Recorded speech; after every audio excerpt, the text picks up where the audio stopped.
میں نے زندگی میں پہلی مرتبہ جب یہ حدیث پڑھی تھی، یہ حدیث جو میں آج آپ کو سنانے لگا ہوں، تو دیر تک میرے اوپر ایک عجیب کیفیت طاری رہی تھی۔ ایک یہ حدیث اور ایک قرآن مجید کی آیت نبّئ عبادی انی انا الغفور الرحیم۔ وہ اعتکاف کے دن تھے کہ تلاوت کرتے کرتے میں جب یہاں پہنچا تو اس آیت کا ترجمہ یہ ہے کہ میرے بندوں کو بتا دیجئے کہ میں غفور بھی ہوں، میں رحیم بھی ہوں۔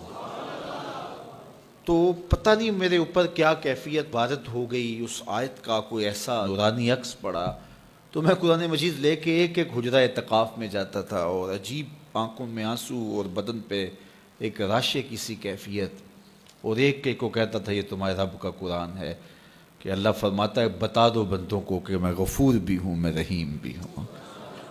تو وہ ایک کیفیت پیدا ہوئی تھی۔ بہرحال بعد میں بھی بارہا اس کی تلاوت ہوئی، اس کا آز تو ملتا ہے، لیکن وہ ایک لمحہ ہوتا ہے، وہ ایک بجلی ہوتی ہے، گونجتی ہے اور گزر جاتی ہے۔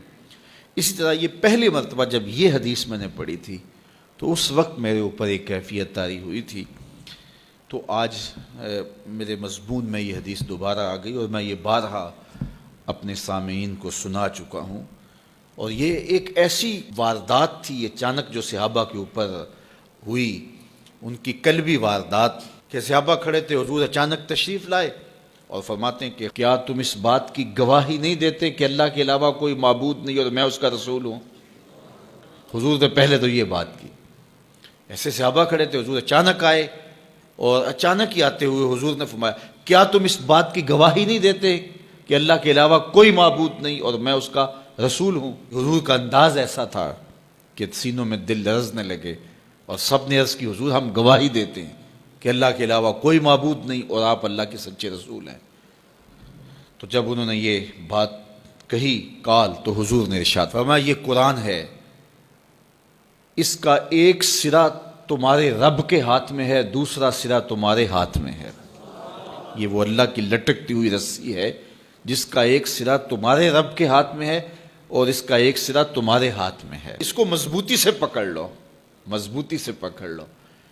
دیکھیے یہ کیسا ایک تصور ہے اس کی معنویت کہ اچانک حضور نے آ کے کہا گواہی دیتے ہو کہ میں اللہ کا سچا رسول ہوں، مطلب کیا جو میں کہوں گا وہ سچ ہی ہوگا جب تمہیں یہ گواہی ہے؟ تو انہوں نے کہا کہ ہم گواہی دیتے ہیں۔ کیوں نہیں ہم گواہی دیں گے، آپ اللہ کے سچے رسول ہیں۔ تو فرمایا سنو، یہ قرآن جو ہے یہ اللہ کی وہ لٹکتی ہوئی رسی ہے جس کا ایک سرا تمہارے رب کے دستے قدرت میں ہے اور دوسرا سرا تمہارے ہاتھ میں ہے۔ اس کو مضبوطی سے پکڑ لو، اس کو چھوڑنا نہ۔ اگر تم اس کو مضبوطی کے ساتھ پکڑو گے تو تم کبھی بھی گمراہ نہیں ہوگے۔ اس کتاب کو تھام لو گے تو کبھی بھی گمراہ نہیں ہوگے۔ گمراہی سے بچنے کی ضمانت یہ کتاب ہے، ہلاکت سے بچنے کی تدبیر یہ کتاب ہے، اور اللہ جل شانہ سے باطنی ربط کا ذریعہ یہ کتاب ہے۔ حضرت امام احمد بن حنبل کہتے ہیں کہ میں نے ایک دن اپنے رب سے کہا کہ مالک مجھے اپنی محبت عطا کر، تو اللہ نے اتنی محبت عطا کی کہ مجھے زوال عقل کا اندیشہ ہو گیا کہ محبت کی فراوانی سے کہیں جنون نہ ہو جائے۔ تو پھر میں نے کہا مالک مجھے اپنا قرب عطا کر دے، مجھے محبت دی ہے تو اپنا قرب بھی عطا کر۔ تو آواز آئی میرا قرب چاہتے ہو تو قرآن پڑھا کرو۔